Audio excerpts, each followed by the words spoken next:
à tous. Je suis là aujourd'hui pour vous présenter en fait ma soutenance de thèse sur le sujet comment les outils de marketing digital peuvent aider les éditeurs de manga à développer leur stratégie et pérenniser leur activité en France. Du coup, nous allons parler tout d'abord des origines et l'évolution du manga, donc des Emaki à Osamu Tezuka, les magazines de prépublication et le marché du manga au Japon aujourd'hui. Puis faire un point sur l'arrivée et l'évolution du manga en France, donc l'introduction du manga en France jusqu'à la popularité croissante de celui-ci, les éditeurs de manga et le marché du manga en France à l'heure actuelle, les défis actuels rencontrés par les éditeurs et quelques recommandations et on finira par une brève conclusion. Du coup, pour commencer, les origines et l'évolution du manga. Donc, on va faire une petite chronologie des différents arts qui donneront naissance au manga moderne. Donc, nous allons commencer par les emaki. Alors, les emaki, en fait, c'est une forme d'art narratif qui se concentre en fait sur un rouleau peint, d'un côté avec des images et de l'autre des textes. Cet art, en fait, est fortement inspiré par l'art chinois des dynasties Han et Tang. Et elle connaîtra réellement son apogée entre le XIIe et le XIIIe siècle au Japon. Elle influencera bien évidemment plusieurs arts, notamment l'ukiyo-e, dont nous allons en parler dans quelques instants, et le manga moderne. Donc ici, vous pouvez voir apparaître un exemple des maquis. Donc comme vous pouvez le voir, c'est sur la longueur, donc c'est bel et bien un rouleau. Donc maintenant, je vais vous parler des ukiyo-e. Les ukiyo-e, en fait, c'est une forme d'art qui représente énormément des scènes de la vie quotidienne, des paysages ou des moments forts de la vie quotidienne.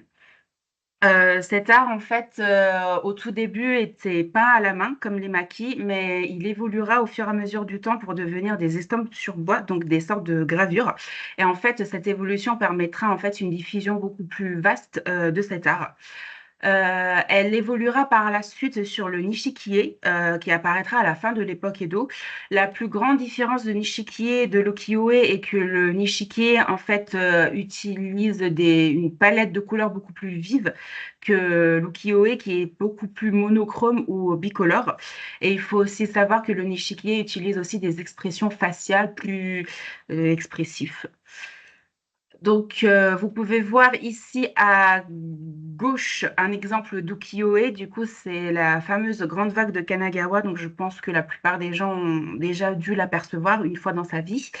Et à droite, c'est un exemple de Nishikie. Du coup, là où ça représente en fait un acteur de kabuki. Et le kabuki, en fait, c'est un théâtre japonais. Donc, vous pouvez voir la différence de couleur entre les deux. Puis maintenant, je vais vous parler rapidement des livres d'illustration, enfin, les livres illustrés, donc tout ce qui est Tobae, Kibyoushi et Akaron. Alors, les Tobae, pour faire rapidement, ce sont des livres qui se basent sur un peu la caricature humoristique et tout ce qui est un peu critique sociale. Cet art apparaît au début du XVIIIe siècle, suivi de trait par le Kibyoushi, qui est en soi la suite logique du Tobae, qui est dit livre à couverture jaune. Qui, comme le Tobae, en fait, est un livre basé énormément sur la critique de la société, critique de la haute société, la satire aussi des autorités.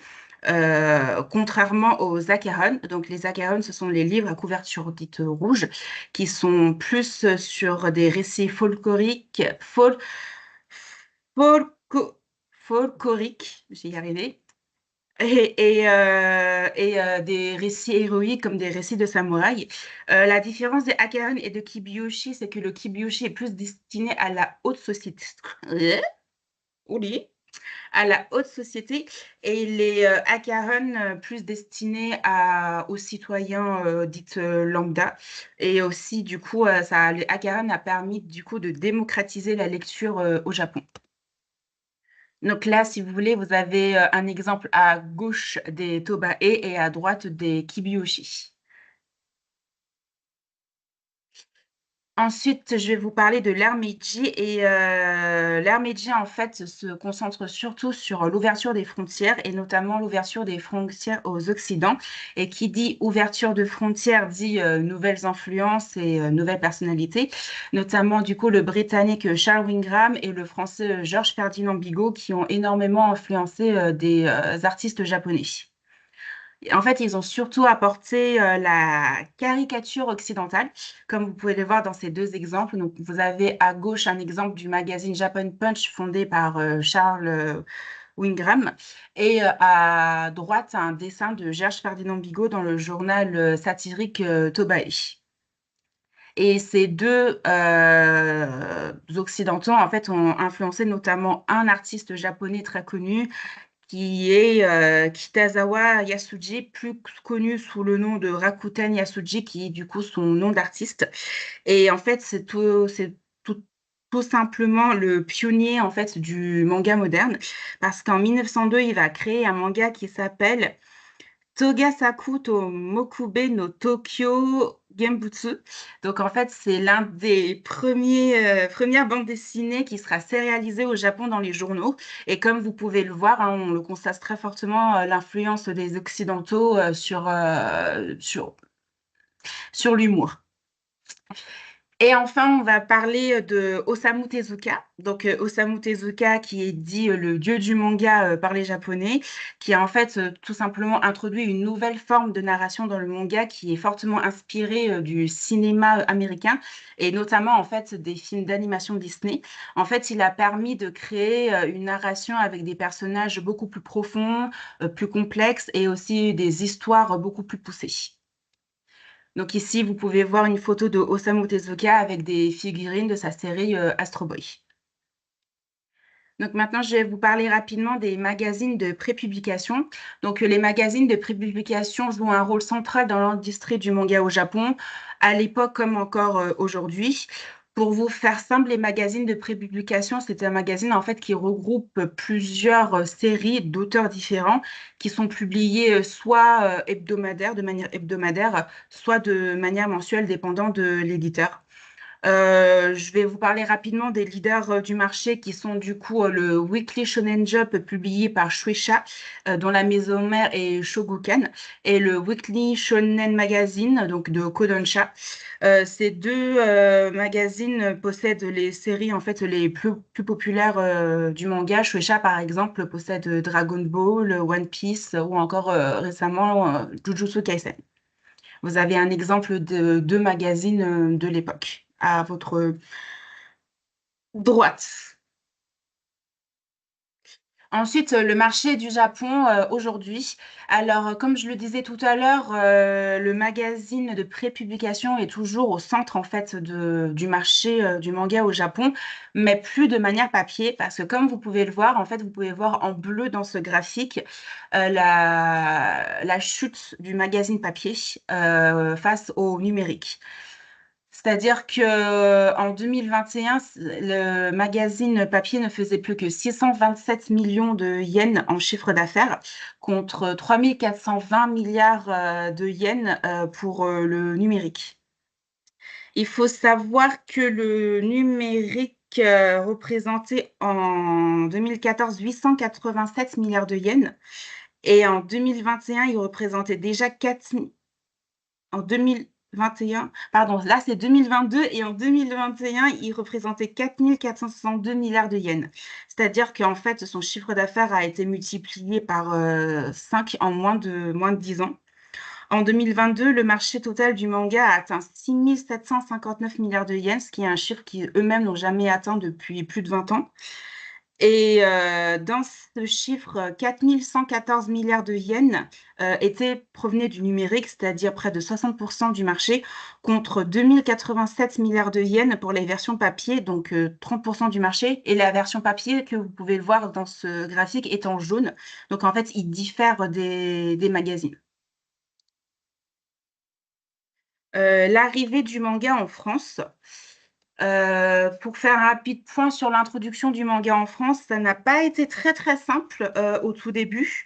Le manga n'a pas du tout rencontré le succès qu'il connaît aujourd'hui. parce que tout simplement parce que les gens en fait n'avaient jamais entendu parler du manga, ils ne savaient pas ce que c'était un marché niche. Deuxièmement, le public visé n'était pas la bonne, c'était surtout destiné à des adultes et aussi le sens de lecture qui n'était pas le même. En France, on lit de gauche à droite, sauf qu'au Japon, on lit de droite à gauche, ce qui fait que, ce qui fait que les lecteurs avaient un peu du mal à suivre les histoires. Pour faire un bref histoire, les premiers mangas parus en France ont commencé en fait dans des magazines de sport comme Judo Kadeka ou Budo Magazine. Ces deux magazines fusionneront dans les années 70 pour donner Budo. Ils vont continuer à publier des séries de mangas jusqu'aux années 1973 pour finalement s'arrêter. Le Cri qui tue, qui est un des premiers magazines qui est destiné au manga, reprendra le flambeau en 1978, mais arrêtera la parution en 1981 après 6 numéros pour manque de succès. Et ils ont aussi également essayé d'éditer des mangas, notamment par exemple le Gène d'Hiroshima en France. Malheureusement, la série n'aura pas connu un grand succès et de 1983 à 2003, cette série aura connu 4 rééditions avant de réellement connaître son public. La popularité croissante du secteur des mangas sera arrivera vraiment dans les années 90 quand ils auront changé en fait de cible, passant de adultes à enfants. Et du coup, notamment grâce à la diffusion des animés à la télévision, notamment sur les chaînes AB2 ou Club Dorothée, avec les séries très populaires comme Dragon Ball, Saint Seiya, Nicky Larson ou encore Sailor Moon. Et grâce à ce succès montant de l'animation japonaise, certaines éditeurs ont en fait réessayé d'introduire le magazine, donc notamment Manga Player de 95 à 99. Malheureusement, bah, le succès, malgré qu'elle soit plus importante que ses prédécesseurs, n'aura pas connu non plus de grands... comment est-ce que c'était quoi le mot encore? N'a pas réellement trouvé son public par manque de rentabilité, en quelque sorte. Et après la fermeture de Manga Player en 99, il changera de nom pour devenir Pika Édition. Et Pika Édition, en fait, réessayera d'introduire ce format de magazine de 2003 à 2005 sous le nom de Shonen Collection. Mais pareil, après 30 numéros, ils vont arrêter d'en faire par manque de rentabilité et aussi pas assez populaire finalement auprès des lecteurs français. Mais ces deux magazines auront introduit un grand nombre de mangas très populaires comme Oh My Goodness, Great Teacher Onizuka, Ghost in the Shell, Air Gear ou encore Tsubasa Chronicle. Je vais vous parler maintenant rapidement des éditeurs de mangas en France. Donc en France, il existe au total 51 éditeurs qui travaillent de près ou de loin dans le secteur du manga. Je vais simplement vous parler des principaux du marché comme Glénat, qui publie notamment Dragon Ball, Kana, Naruto, Kiyun, My Hero Academia, Pika Édition, L'attaque des Titans, Kurokawa SPY Family, Crunchyroll, c'est le petit rond orange qui est précédemment connu sous le nom de Kazé Manga avec des séries comme Chainsaw Man, Delcourt Tonkam comme non pas Jujutsu Kaisen, c'est Jojo Bizarre Adventure et Panini Manga avec Demon Slayer. Pourquoi je vous présente cela particulièrement, bien pas que le fait que ce soit les principaux acteurs et les leaders en France, il faut savoir qu'en 2023, sur les 10 mangas les plus vendus dans le monde, ces éditeurs en possédaient 9. Alors, le marché du manga en France aujourd'hui, donc en 2022, le marché du manga représentait 57,2% du marché total du BD manga en France, ce qui représente pas loin de 48 milliards, n'importe quoi, Lou. 48 millions d'exemplaires vendus en France, c'est-à-dire environ sur 10 bandes dessinées vendues, 6 étaient des mangas. En 2023, il connaîtra une petite baisse par rapport à 2022, donc 52,8% du marché, ce qui représente tout de même pas loin de, si je m'en souviens bien, de 36 millions d'exemplaires vendus. Qui dit manga aussi dit convention. Il faut savoir qu'en France, on connaît la plus grande convention sur l'univers du Japon, notamment du manga et de l'animation, qui s'appelle la Japan Expo. Donc cette image, en fait, c'est une image de la Japan Expo de Paris en 2023. En 2023, sur 4 jours, on a compté pas moins de 250 000 visiteurs, donc ce qui est énorme. Et une autre convention de la même envergure, c'est Paris Manga, qui a connu pas loin de 100 000 visiteurs en 2023 sur simplement un week-end.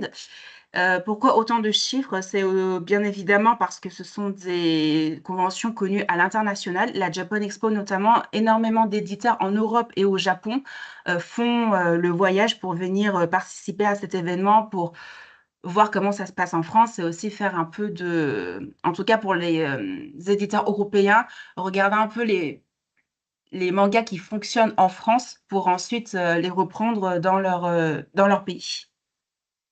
Et la France, c'est aussi le deuxième marché mondial depuis plusieurs années et il est toujours actuellement. Donc maintenant, je vais vous parler des défis actuels rencontrés par les éditeurs de mangas en France et les recommandations qu'on peut leur faire. Tout d'abord, le plus gros défi qu'ils rencontrent, c'est l'impact du scan trade illégal en France. Il faut savoir qu'en France, 83% des lecteurs de manga consomment sur des plateformes illégales et parmi ces lecteurs, seulement 10% finissent par acheter les œuvres légalement. Pour vous donner une vision en nombre de personnes, sur un peu plus de 7 millions de lecteurs, c'est moins de 2 millions d'acheteurs au final. Et en nombre de vues, pour 1 milliard de pages vues sur les sites de Scantrad contre 23 millions sur des sites légaux. En nombre de visiteurs, c'est environ 106 millions de visiteurs sur les sites de Scantrad par an contre 1 million de visiteurs uniques pour les plateformes légales. La gap est énorme et c'est un des plus gros problèmes que les éditeurs, même pas qu'en France, dans le monde, essaient de faire face. Le second défi qu'il rencontre, c'est la faible adoption du numérique. Il faut savoir qu'en 2019, seulement 2,2% des ventes de mangas étaient numériques en France, alors qu'on sait qu'en 2022, le marché du numérique représentait 60% des chiffres d'affaires au Japon, et en France, il représentait 17,7% et les BD compris. C'est le marché BD manga en général. Et l'autre problème, c'est le simultrad. Donc, le simultrad, c'est le fait de traduire un manga et le publier simultanément entre le Japon et la France, qui peine à se démocratiser malgré de la présence plus en plus ancrée. Et ça, notamment, en fait, tout simplement à cause d'un manque de main-d'œuvre et de traducteurs. Donc, quelles sont les recommandations qu'on peut leur faire par rapport à tout ce qui est scatrade illégal? C'est revoir les offres numériques pour qu'elles soient plus attractives, car aujourd'hui, il y a encore énormément de plateformes, notamment les plateformes de e-book ou encore Google Livres, qui proposent des achats au chapitre ou au tome, ce qui en réalité n'est pas très très attractif pour les lecteurs.